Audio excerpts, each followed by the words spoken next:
Assalamualaikum, welcome to Bukuma Daily Cooking. Hari ini saya akan memasak telur dadar Padang, dan akan mengeksplain perjalanan saya ke Tanjung Benoa. Ya, perjalanan saya ke Tanjung Benoa setelah selesai acara tahun baru, dan Tanjung Benoa ini adalah kawasan elit untuk water sport, dan biasanya sebelum masa pandemi Tanjung Benoa sangat ramai dikunjungi oleh para turis mancanegara. Ini adalah Tanjung Benoa Beach. Biasanya Tanjung Benoa ini sangat ramai. Tetapi hari ini bisa kita lihat bahwa semua perahu menganggur terapung di atas pantai. Perahu ini biasanya digunakan untuk perjalanan menuju tempat penangkaran penyu yang ada di balik pantai ini. Selain itu, kapal-kapal ini biasanya digunakan untuk water sport, diantaranya banana boat, sea walker, flying fish, snorkeling, dan diving. Tetapi karena tahun baru sudah usai dan turis asing belum ada yang masuk ke Pulau Bali, sehingga tempat ini seperti pantai yang ditinggalkan penghuninya. Ini sebenarnya kawasan elit karena semua olahraga air ini cukup mahal untuk ukuran kantong saya. Tidak cuma pantainya, tetapi hotel-hotel di sekeliling menuju Pantai Benoa juga sepi, seperti seolah-olah ditinggalkan penghuninya. Berikutnya, bagaimana cara membuat telur dadar Padang ini? Yuk kita lihat video berikut ini. Jangan lupa ya untuk like, comment, share, and subscribe agar video ini bisa berkembang.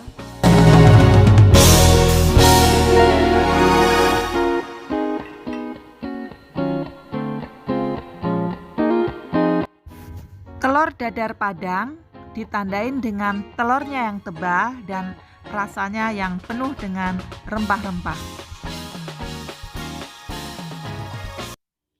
Bahan-bahannya, pertama ini adalah telur. Telur ini besar-besar dan jumlahnya 5 butir. Kemudian ada bumbu lain, yaitu pertama lada. Saya pakai lada 1 sendok teh.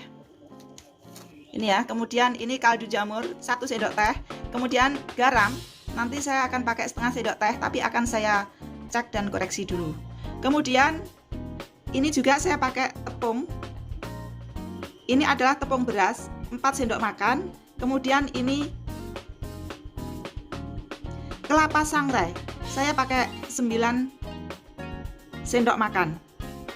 Ini bumbu-bumbu yang dihaluskan, yaitu pertama bawang merah. Bawang merah 7 siung. Kemudian bawang putih 3 siung.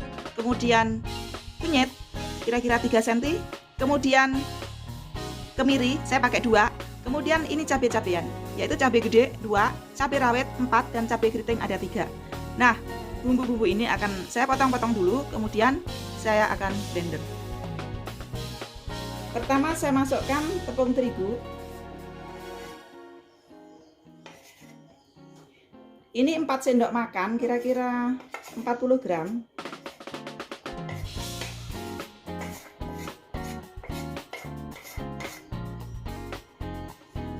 Kemudian ini saya kasih sedikit air ya. Ini air matang. Jadi akan saya larutkan dulu.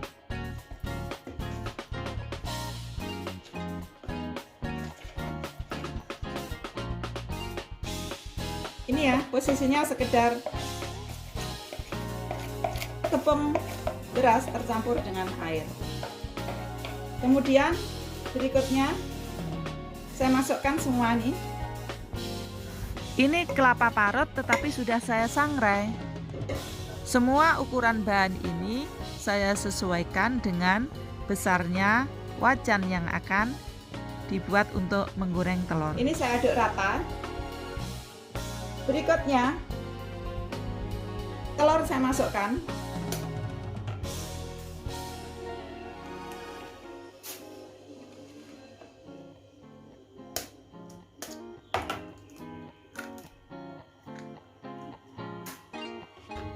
Sekali lagi ya, ukuran ini 5 butir telur, 9 sendok makan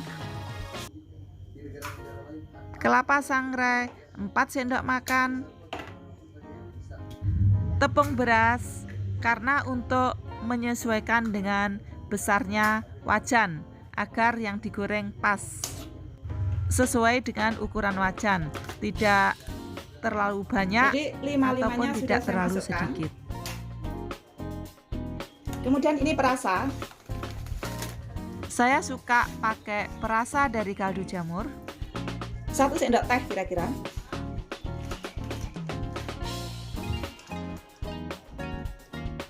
Lada.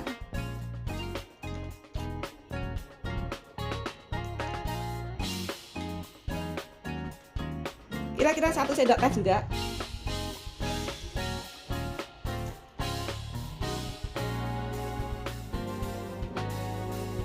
Ini garam.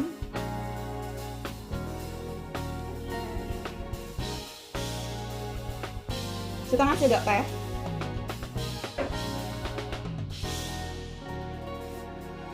Berikutnya, ini adalah bumbu yang kita blender tadi.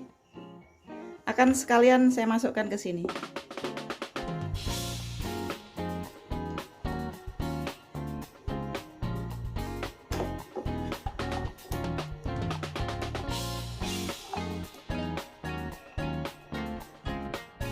Ini semua bumbu sudah masuk, jadi tinggal diaduk.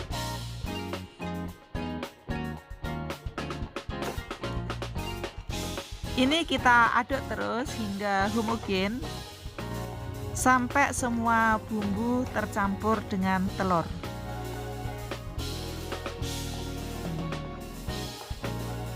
Aduk rata, kemudian jangan lupa dites rasa. Ya, saya akan tambahkan sedikit garam karena sedikit kurang asin ya. Ini saya tambah garam sedikit saja karena hanya kurang sedikit, kurang asin sedikit. Ini harusnya ada daun bawang dan seledri, tapi karena tidak ada saya skip.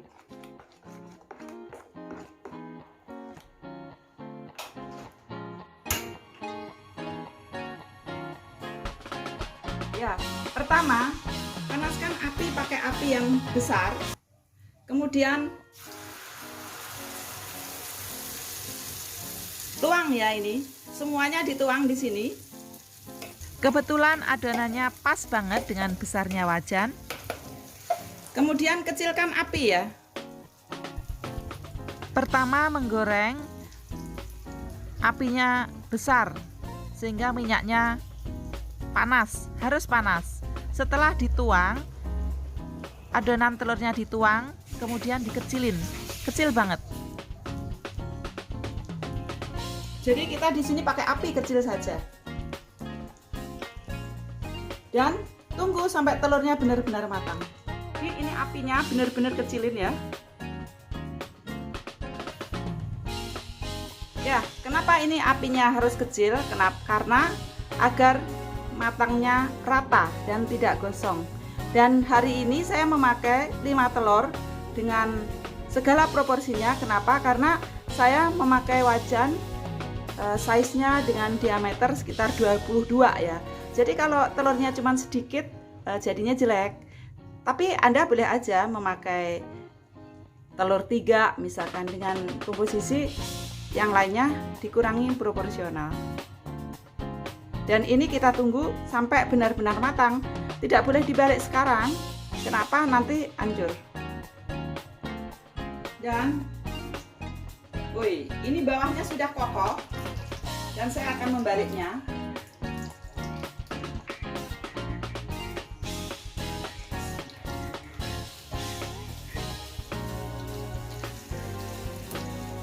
Sudah berhasil dibalik dan cakep banget.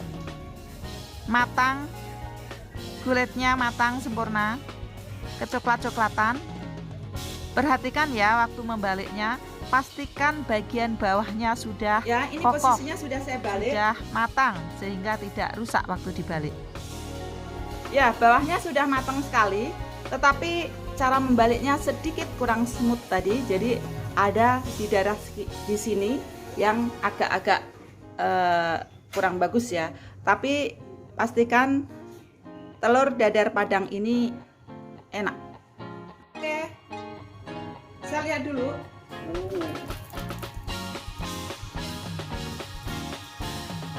Oke, hasilnya sudah matang dan saya matikan api.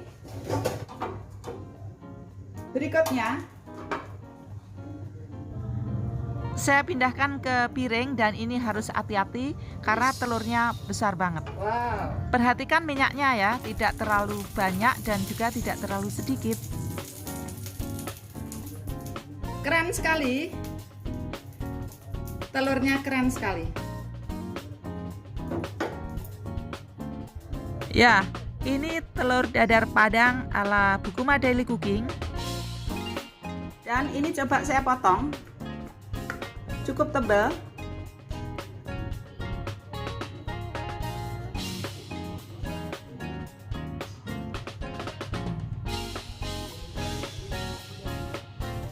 Ini dia hasilnya. Pas tebalnya dan sampai dalam-dalamnya juga sudah matang. Telur dadar Padang sudah siap untuk kita makan.